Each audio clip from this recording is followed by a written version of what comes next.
Wow! Matapos pension increase, universal pension naman kaya? Magandang araw po sa ating manonood.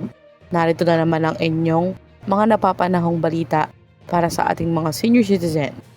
Isang malaking hakbang ang isinagawa para sa panukalang Universal Social Pension or USP na inaasahang makakatulong sa milyong-milyong nakakatanda sa buong bansa.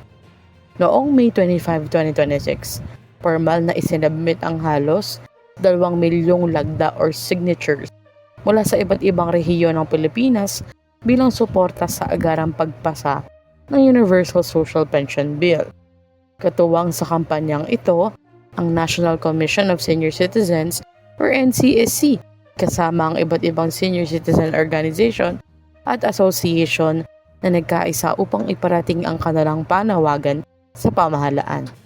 Sa isinagawang turnover ceremony, binigyang diin ni Attorney Maria Merceditas Gutierrez na napakahalaga ng pagkakaroon ng universal pension upang mabigyan ng pangunahing seguridad sa pananalapi ang mga nakatatanda, lalo na sa gitna ng patuloy na pagtaas ng gastusin sa pang-araw-araw na pamumuhay. Ayon sa kanila, ang milyong-milyong lagda ay hindi lamang simbolikong suporta kundi isang malinaw na mensahe mula sa publiko na kinikilala at ipinaglalaban ang dignidad at karapatan ng mga senior citizens. Ipinahayag din ng NCSC na layunin ng Universal Social Pension na makatulong sa mga pangunahing pangailangan ng mga nakatatanda tulad ng pagkain, gamot at iba pang mahalagang gastusin sa araw-araw.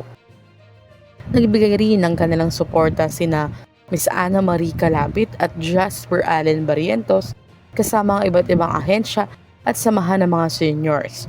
Samantala, ang kampanyang 12 milyong lagda para sa matatanda ay pinangunahan ng House Committee on Senior Citizens sa ilalim ng pamumuno ni Representative Milagros Aquino Magsaysay.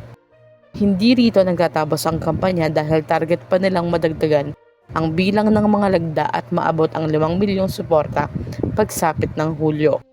Buo rin ang suporta ng NCSC at ng mga regional offices nito upang maipagpatuloy ang pangangalap ng mga lagda sa iba't ibang bahagi ng bansa. Sa huling mensahe ni Attorney Gutierrez, sinabi niyang malinaw na ang pangailangan at malinaw na rin ang suporta ng publiko. Ang susunod na hakbang na aniya ay ang agarang pagpasa ng Universal Social Pension. Mga viewers, lolo at lola, malaking usapan ito para sa inyo. Dahil kapag naipasa ang panukalang ito, mas marami pang nakatatanda ang maaaring makatanggap ng tulong pinansyal mula sa pamahalaan.